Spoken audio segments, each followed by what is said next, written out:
Hello and welcome to Adventures in Venueland, an EVMC podcast. Join us for this all-access pass backstage and behind the scenes with some of the brightest minds that cross the scope of the live event industry. I'm Dave Rettelberger. And I'm Paul Hooper. We'll introduce you to incredible guests who journey with us as we dive deep into the world of venues, tours, festivals, and everything in between. Grab your laminate and meet us in Venueland.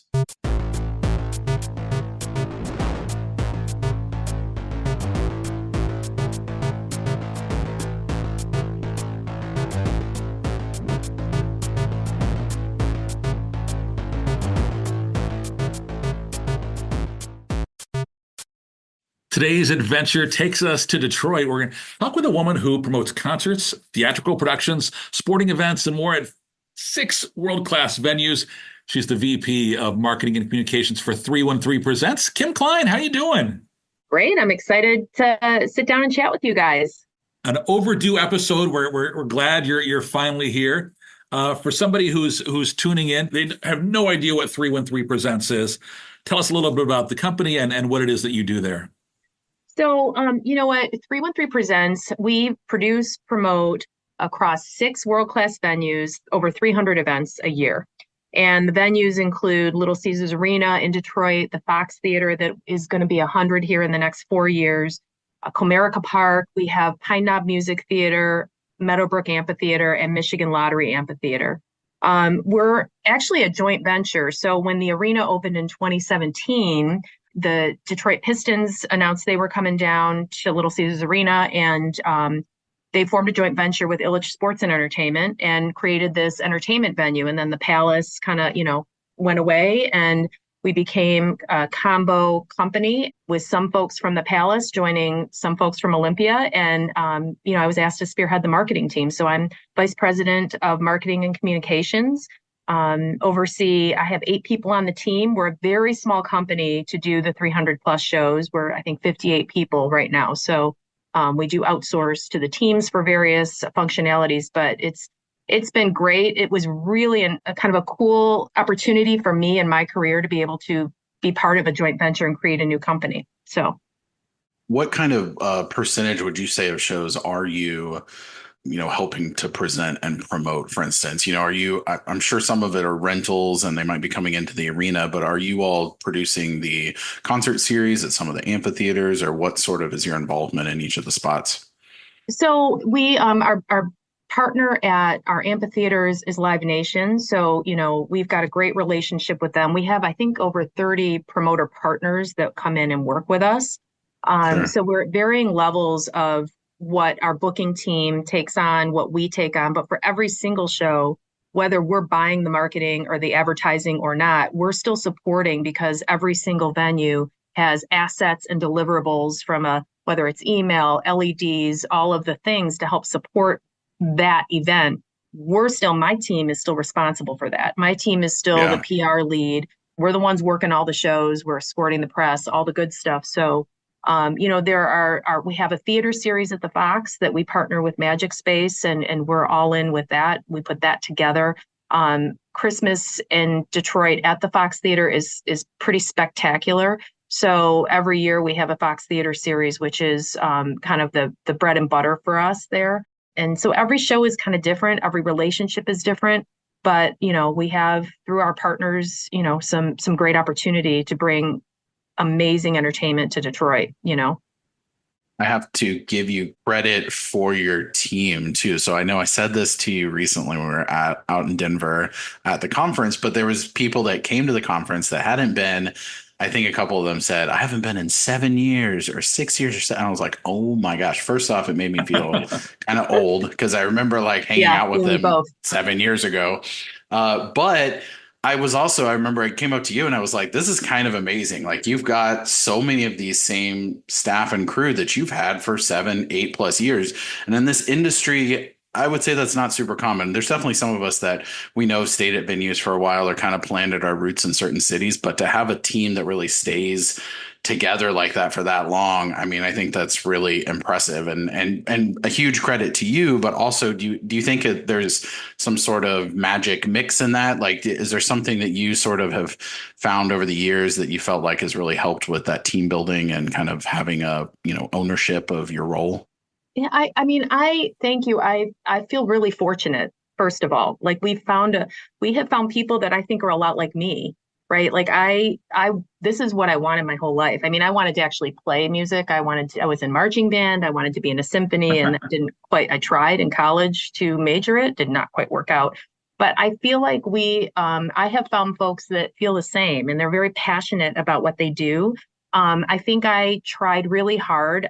Having grown up in the industry, I had some great mentors. When I worked at the Palace, actually when it was built, as I was at Michigan State University, and I had, the head of marketing there was Marilyn Hauser, and she was a really great mentor to me. I learned a lot about leadership, and then kind of moving through my career, I just sort of feel like I picked up the importance of balance and culture. And when I came downtown, originally long before the joint venture to work for Olympia, at the time it was Olympia Entertainment, that was my big question is, I was starting a young family, and, I wanted to understand what the expectation and balance was. And they were a company that was very much about family and, kind of understood the importance of that. And I think it's always been in top of mind here. And our culture, I think at 313 that we've created, with our president, Howard Handler, he's been on board since 2019. I think we really work hard, and I work really hard because I have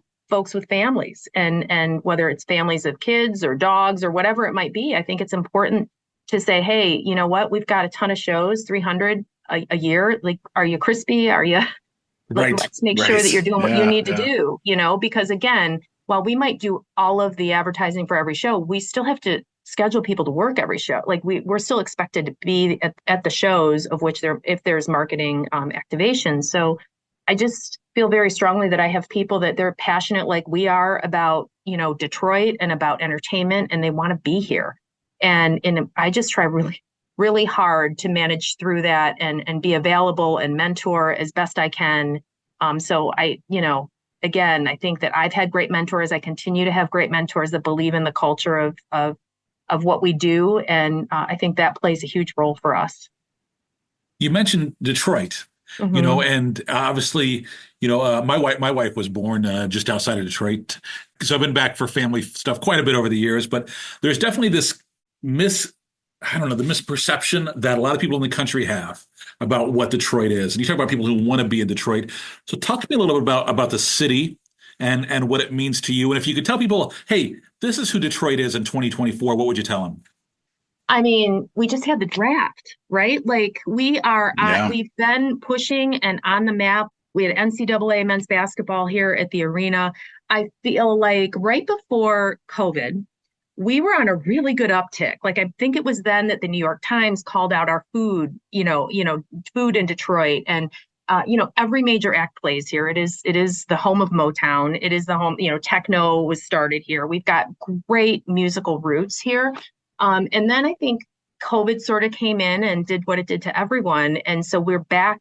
I think building it up and working with folks like our Visit Detroit partners and our sports commission to really make sure that we're, kind of putting ourselves in the best light. And I think people are noticing it. And even, I don't know if and this was funny because we were at EVMC and I was actually on a tour at Ball Arena, and did you guys see the Michigan Central station that Ford Motor Company renovated down in Corktown?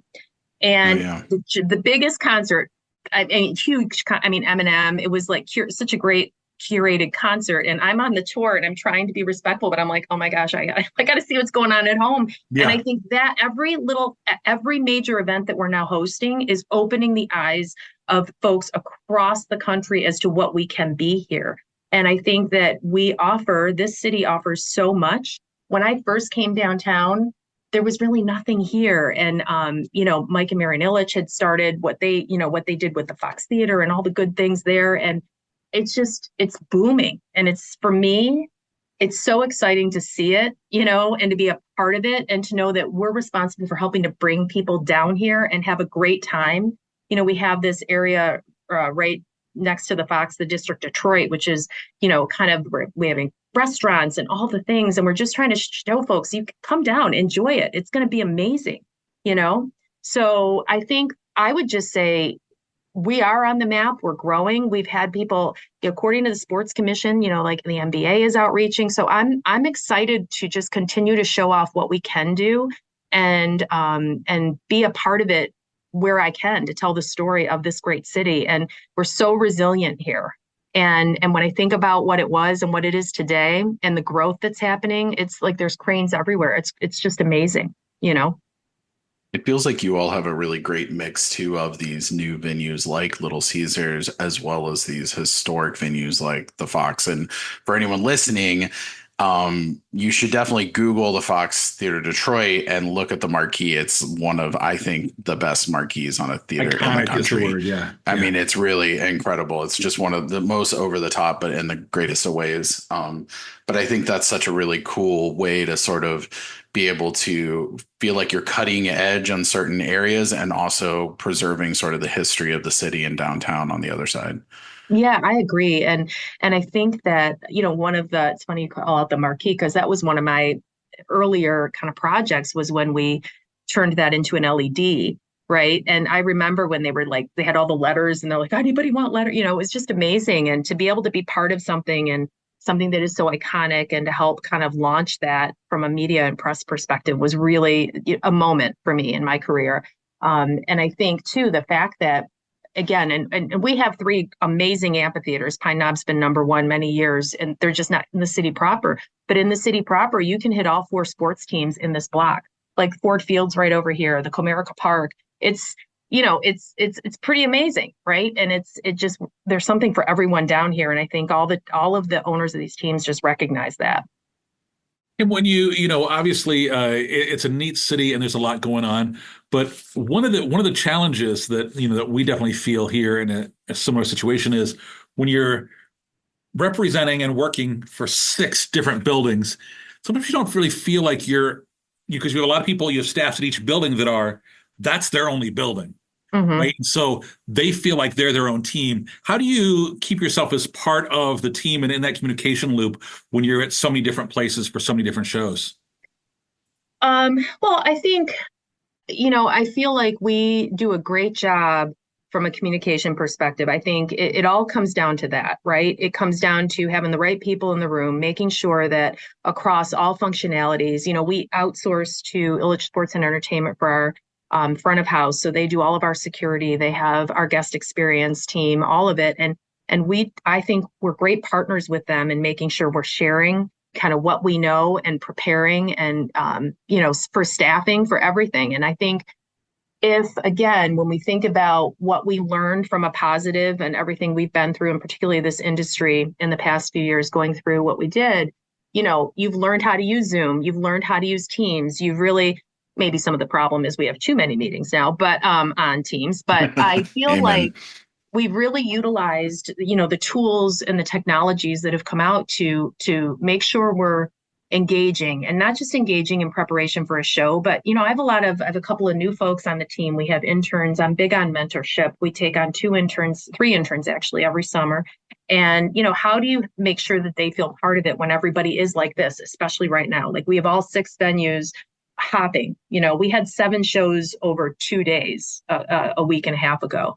And, it's tough, but I think it's just about outreach, communication, and making sure that you're making yourself available for folks and that they know that, hey, you can call me, you can come, my door is always open. What do you need? What can we do? We have a recap. We get together every week. My team does come together in office once a week just to make sure we're touching base. I think it's important. And then I just try to pop to all the venues when I can, just to show face and be like, how you holding up? What's going on? Yeah.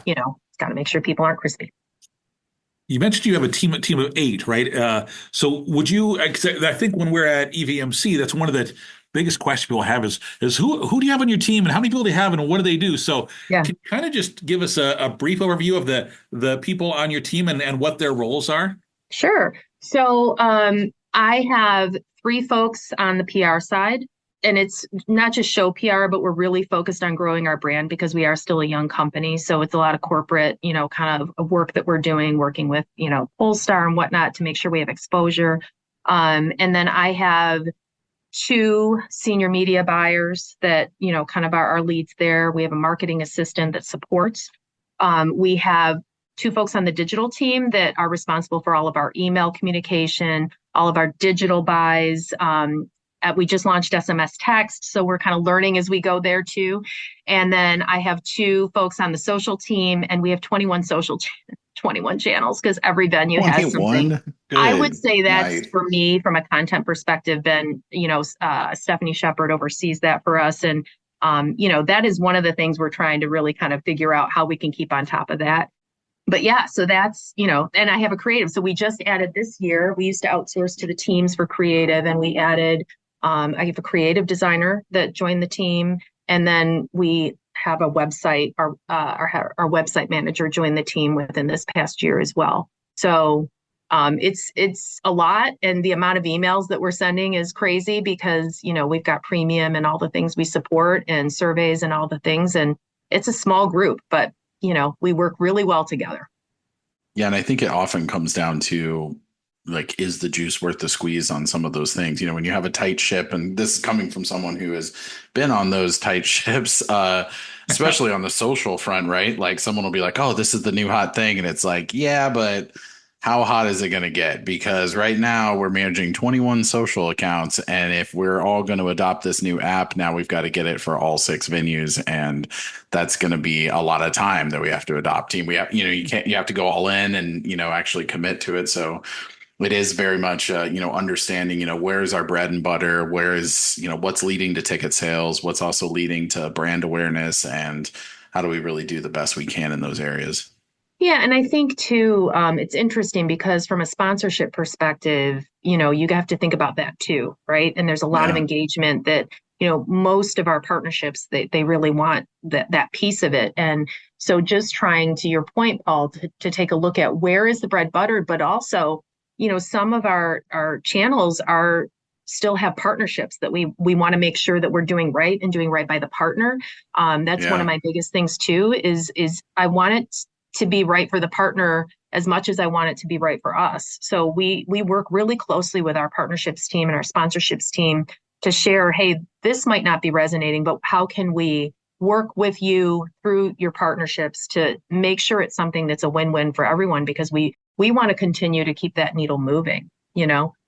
And again, I would think that is one of the challenges with having so many venues and so much content coming through, is just trying to prioritize it, right? And trying to make sure you're giving everything the juice that it should have. And I think that's where, I have to come in and we sort of talk it through and see what makes the most sense. It's just a lot to keep track of. You mentioned the SMS and trying that, and it's another topic that people have been struggling with for a long time. I've seen teams have success with it.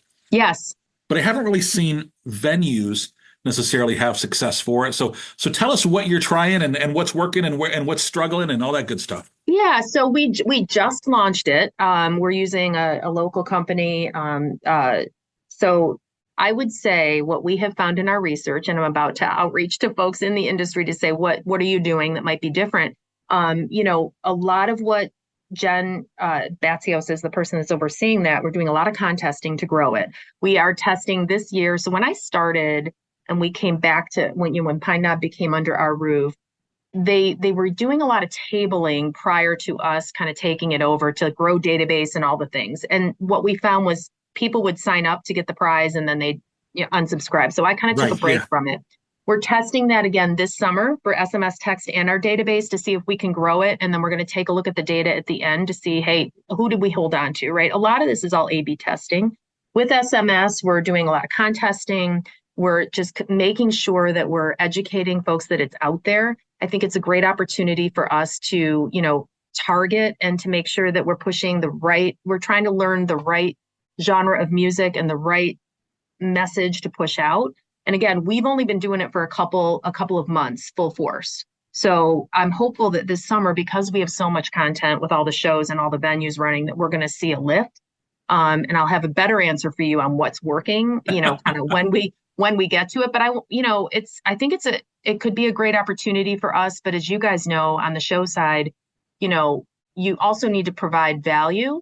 And some of these big people want all the big shows, and not all the big shows need help, right? So it's kind of balancing that and trying to come up with strategies, I think, that incorporate some of the hot stuff, and then some of the stuff that you might have more inventory that's still a really killer show. You just might have more inventory, and how can you kind of balance that out? And we're learning.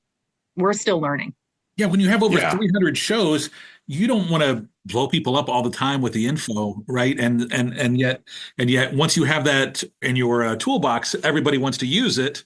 So that makes it that's a tough balance. Well, and it's just like social, right? You guys know, it's just like social, like everybody, oh, we need to do a post for this and that. And again, I think that's where we try really hard to work in tandem and in partnership with our sponsorship teams to say, hey, let's make this work, to work with our premium team. They're so excited about what they've got to sell. And it's just, okay, let's make sure we're doing it the right way. Let's figure out, what is too much when we're sending emails, it's every single, it's the age old challenge, I think, as a marketer, is how do you balance it so it's not too salesy, right? And you're not losing people. So it's to protect your brand, like that's the end of the day is often, typically people on the sales and partnership, they're looking at fulfillment, right? Like they've got a sponsor that's paid for X number of emails or social posts. And so they're trying to check the boxes. And then us on the marketing social side, we're like, like you'll check that box and then we might lose 1,000 subscribers. And is that what we want to do? And how do we check the box? But how do we also make sure that the next time you have to check the box, you aren't, you don't have less people. And usually that's when people understand like, oh yeah, we don't want to decrease the base, but it is tricky because you do have to almost defend your own brand within your company sometimes and hold a line. I think you're right. And I feel really fortunate because we've got some great partners on those teams. And I strongly feel like, sponsorship is a big piece for all of us too, right? So I want to support that revenue stream, and I want to support, what they're trying to do, because they have a lot of pressure on themselves, on them. So, but I do feel like it's about, okay, instead of being reactive, let's be proactive, and let's talk about, hey, how about if we try this? We're noticing this is really resonating when we do it organically. Maybe there's a way we can tie this in, that makes it not feel like it's so salesy or so too much sponsorship, right? Because it's a really important vertical. But to your point too, it's making sure you have the right people. And I guess I harken back to, that's where I'm fortunate. I have folks that have been in their chairs for a long time, and they know our brand, and they know how best to work with the team to say, hey, let's do this in a way that is a win for all of us, versus if you have a lot of turnover, you're having to kind of train that every single time. Kim, what are you seeing as far as trends there in your area? Because obviously post 2021, we all had that big gigantic boom. And then we're having more stadium shows than ever. And then we're having, some theater shows that everything's selling and doing really well. And it seems kind of like it's kind of balancing out, but I'm wondering what you're seeing.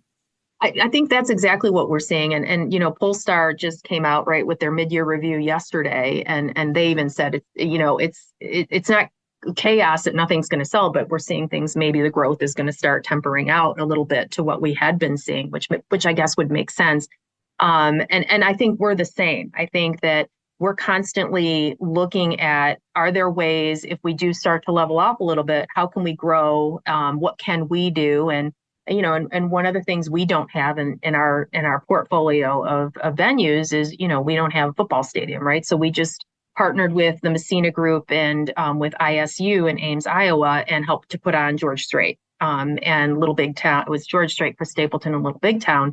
And so I think as we may start to see growth get a little bit back to normal, whatever normal was, because 2019 was also huge, right? Like it just feels people want to see live, they want to connect. I think it's going to be important for us in this market and with what we own to see where we can kind of find those sort of areas of opportunity, to keep it up and to make sure we're hitting our bottom line the way we need to.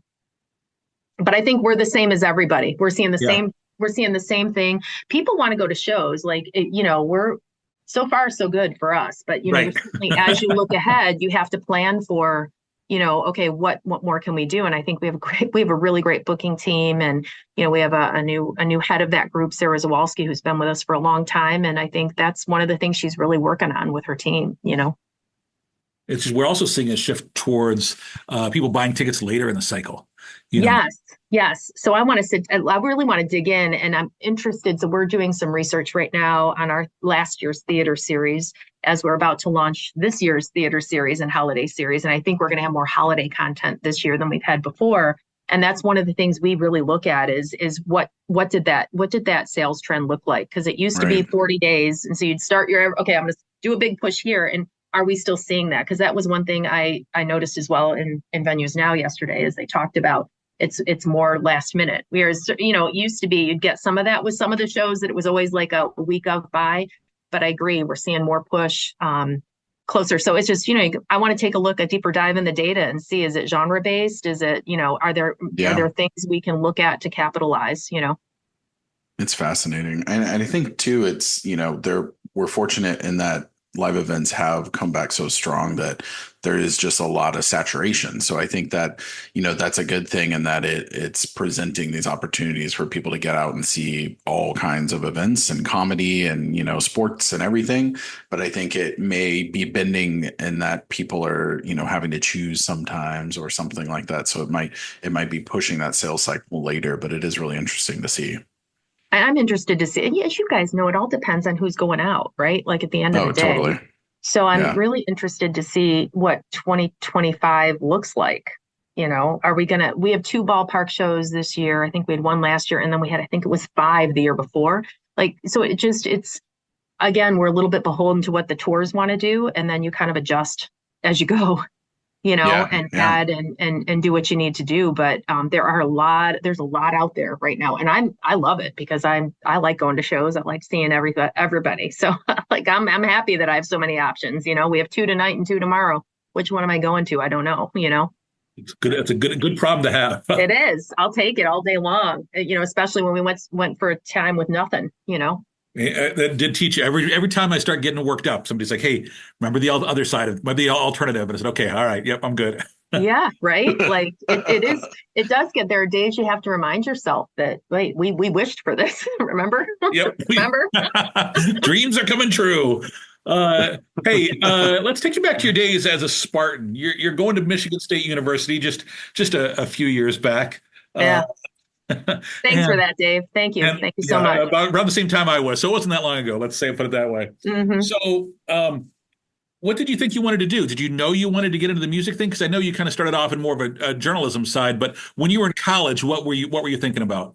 Well, I actually, like I kind of alluded to this, so my first year of college, I went to Oakland University and I tried to major piano and clarinet. I wanted to be in a symphony band. That was it. That's what I wanted to do. And then, your final exams where you had to play by yourself. I never wanted to be a soloist. I just wanted to be in a band. And they're kind of like, you should think of something else. And I had always wanted to go to state. And my dad had talked me into spending my first year at OU. Love that. And I ended up going to state, and I fell into, kind of the marketing and communications side of it, and worked at the radio station and found ways to say, how can I be in the music industry? And while I was there, my dad called me one day and he said, they're opening this place called the Palace. They're talking about it on the news. You should call for a summer job. And I went there and I ushered when it opened. I interned there. And then, because I truly do believe it's what you make it, and if you want to be somewhere, keep your face there. When I graduated, there was no job opportunity. So I continued to usher. I took a job in accounting there, calling on, of all things, they had a credit card and I had to call delinquent accounts. It was the worst job. And I ran into my Marilyn Hauser, who was my internship. I did my internship. She's like, where are you? I need you. And that's kind of how I got into it. So I just fell in love with the opportunity I get such a rise when I go to shows, and just, how it brings everyone together. And I think for me, that did it, So, you're getting that experience and kind of getting that opportunity. Talk to me a little bit about, your time, and because you had a good chunk of time with the Oakland Press. I did. So what I'll tell you is, when I was at the Palace, again, when I talk about mentors, she said to me, she said, "Hey, you're going to get a call. I don't want to lose you, but there's an opportunity for you to manage people, and I can't give you that." And that I remember that to this day. Like it's so critical to have mentors that care enough about your career, right? Yeah, and we'll shoot straight with you. Yeah, she was great. And so I took the job at the Oakland Press. It was actually the Oakland Press, Macomb Daily, and the Daily Tribune, and oversaw the marketing and did that for about 7 years. And I got to tell you, I fell in love with, man, the editorial process. At least at that point, it was fascinating to me to be able to sit. And I was there when, God, I can't remember. They were going through an election, and to be able to sit in a corner of the room as a marketing person and listen to how they knew and what they were going to do and what are we going to headline with, and it really taught me a lot about the news cycle. And then newspaper didn't adapt, as we all know, to the internet and giving your stories for free, and so which was sad to me because I feel like journalism is something that I still struggle to find. Where can we find the right stuff anymore, because it's all about the clickbait, it feels like. But I loved the Oakland Press. It taught me how to manage people. It taught me how to collaborate and learn, because I was kind of thrown in with sales, because I didn't really have to engage with sales too much when I worked at the Palace in marketing. It was mostly just ticket sales. You work with the promoter. So really, it taught me a lot on how to take something and try to sell it, and help them sell it. But it was fun. Yeah, no. So from there, then eventually, though, you do get back into the live side of things. Talk to me about getting back in. So that boss I told you about, who said, I don't want you to leave and I'm going to bring you back, came back to me after 7 years and said, I have an opportunity. And at the time, the Palace was for sale. And I went back with her for just over a year. And then they did sell to Platinum. And I was one of the folks that kind of, they wanted to bring their own people in, and that was great. That's what they needed to do. And I happened to, our former head was down at Olympia Entertainment, and I called and said, hey, I don't know that I want to get back into entertainment. Frankly, that year was kind of crazy. And I said, but, do you know anybody? Because it's all networking, right? Jobs, it's all networking. Sure. And he's like, can come down, let's have lunch. And they offered me a job as director of marketing for Olympia Entertainment. So I got to work for the Fox Theater, of which I always have been a theater nut. So that to me was amazing. My first Fox show back in the industry was, oh my gosh, Harry Styles band, good gravy. One Direction. One Direction was playing the Fox Theater when they were up and coming. And I just remember walking over there, and there's a street in between, and there were mothers and their children running in front of cars to go get their bus. And I'm like, Oh, yeah. I'm definitely in it now. I'm back. Yeah. Back in. I'm back I remember in. the same from a Jonas Brothers show. Yeah, crazy, right? So, so I came back downtown, and I honestly haven't looked back, and it just reminded me of everything I missed, right? And the fact that I could be in the city, and which I had never had that opportunity. I loved it. And I love being able to walk and see what's happening and see people milling about. Makes me happy. It brings me joy, You mentioned being in the city, but you've got a lot of people in Canada right across the way, right? Do you draw anybody in from Canada? You know what? I believe, and I can't speak for the teams, but that probably the Red Wings are drawing. We don't draw a lot. We do, but the majority of what we draw is all in, our three main counties, which is Oakland, Macomb. We still draw the majority of our ticket buyers from there. But depending on the artist in the show, we'll get some people coming over, but most of our dollars are focused right in where you are, because that's what we have found where we're getting most of our purchasers.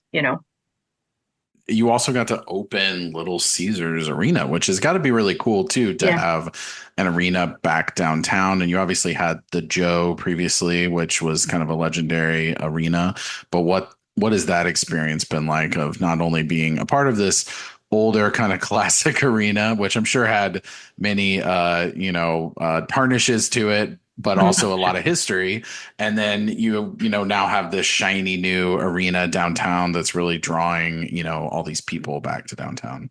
I mean, that was when I mentioned the Fox Marquee was a big key moment in my career.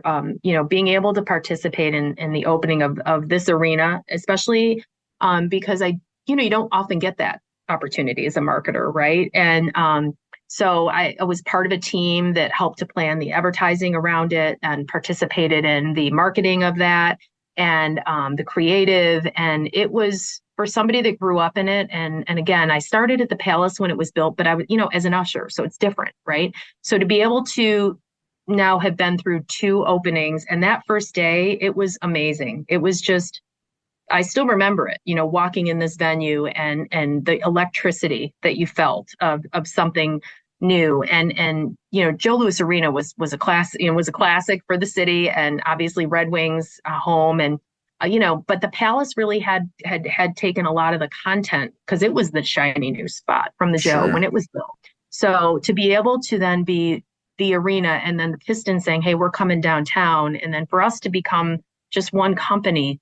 Again, I can't even, it was just, it's a key point in my career to be able to point to that, to be able to point to the arena, to be able to point to helping to build 313 Presents and create a culture. And I just never had that opportunity to say, hey, this is what I think, and to be listened to in that way. And it really was it's a moment for me.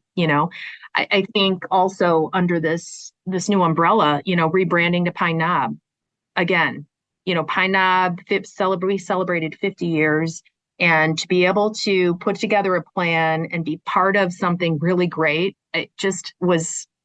We're number 2 trending on Twitter when we announced that. Peter Frampton's tweeting at us, so grateful that we're back at Pine Knob, and my boss at the time, which this was kind of unheard of because where I came from, we don't use ad agencies. We were like, nope, you'll buy the media, you do, and when I first started at Olympia, they're like, they had used an agency for the Wings. They're like, can you tell our folks how to do that? Because we want to try not using an agency or whatever.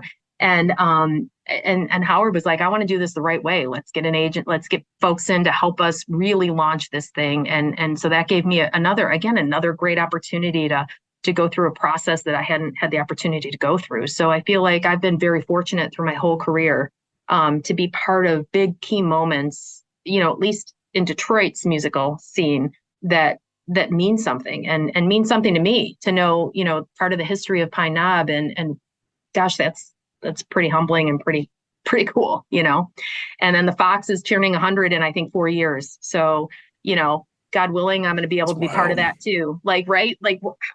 How often do you get this opportunity? I feel like I'm blessed. I was put in this spot at the right time, and just, I feel like have really reaped the benefits. It's got to feel a little full circle too, to start at the Palace with the Pistons, and then the Pistons are now downtown at this new venue, and you've moved, location since then. It's gotta feel. I went to a few shows at the Palace. I've been there. It's been a long time, but it was a fun, kind of interesting venue, and had its own history. But I think that's one of the things I think of when I think of Detroit, is there is such this rich culture around sports and just around the history of seeing artists and musicians and at these legendary venues. And certainly you build new ones, but there's a lot of respect for the old ones as well.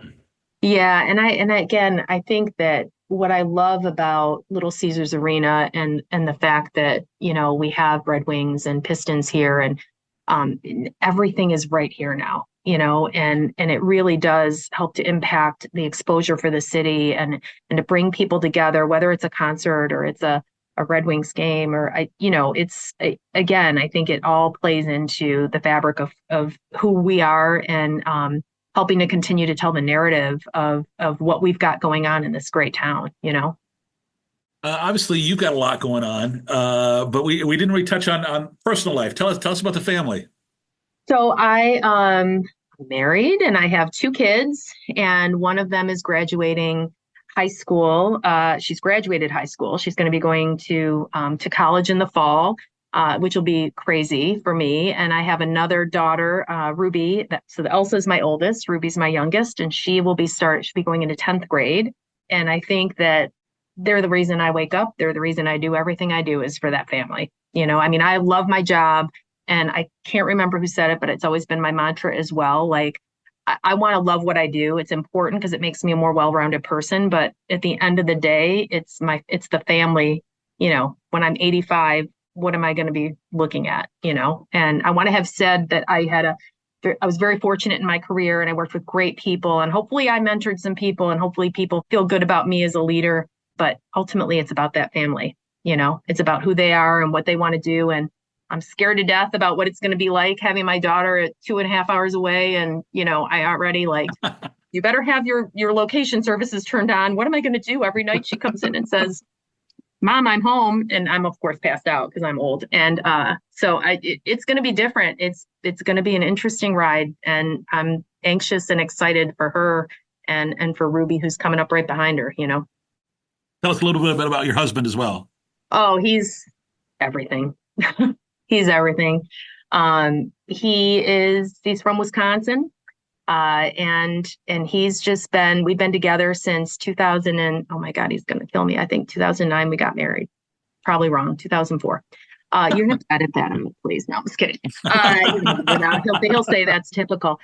You know what? He's really supportive. And I think, as you guys probably know, you have to have a supportive family, and it starts with him.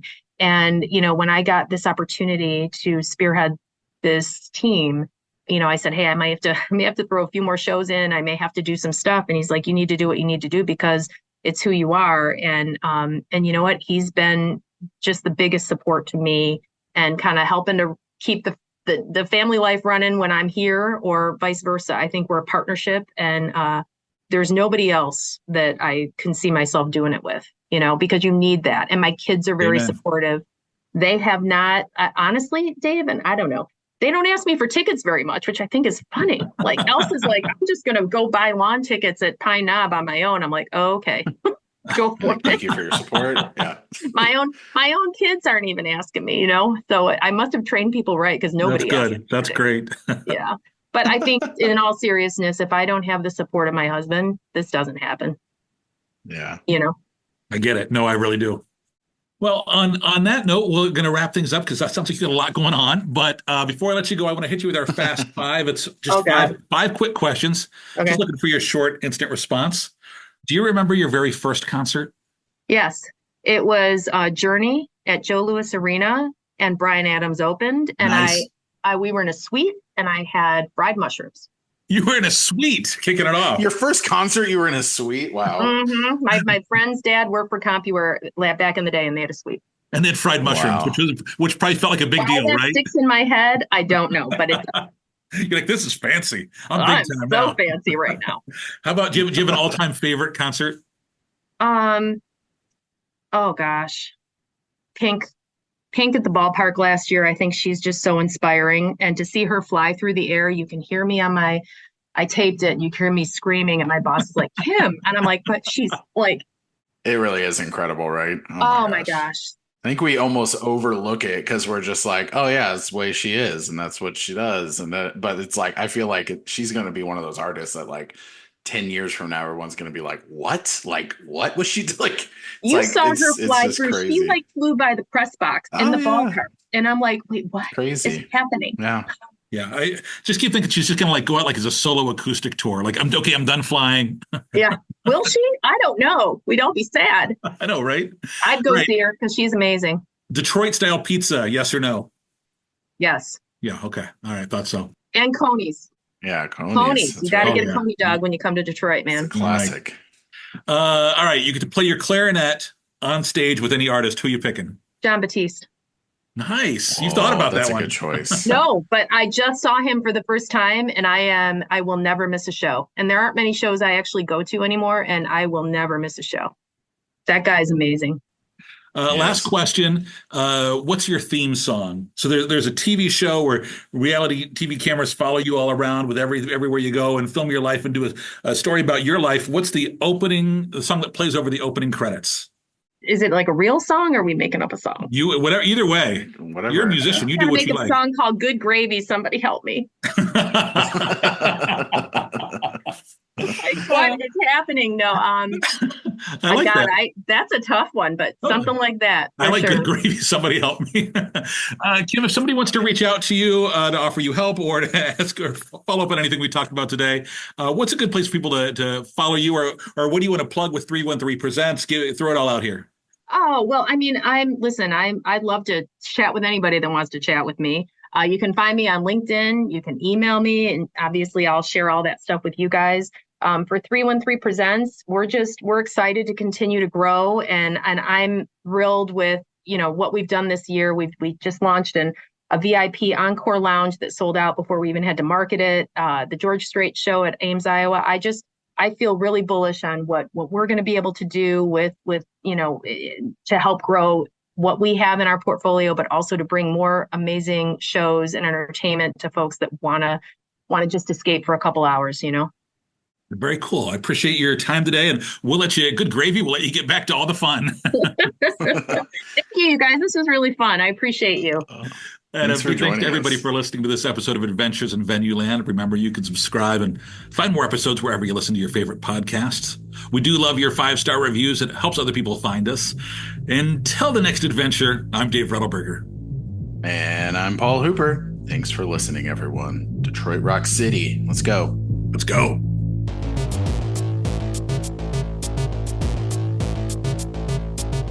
Adventures in Venueland is a side project of the Event and Venue Marketing Conference, a marketing conference that brings together diversified event and venue professionals to cultivate education, collaboration, and innovation for the growing sports and live entertainment industry. Find out more at eventvenuemarketing.com. Audio editing and mixing by Camille Faulkner. Design and digital advertising by Megan Ebeck. Copywriting and publicity by Samantha Marker. Guest booking and brand strategies by Paul Hooper. Guest research by Dave Rettelberger. Marketing strategies by Paul Hooper, Megan Ebeck, and Samantha Marker. Thanks for joining us. Until the next adventure.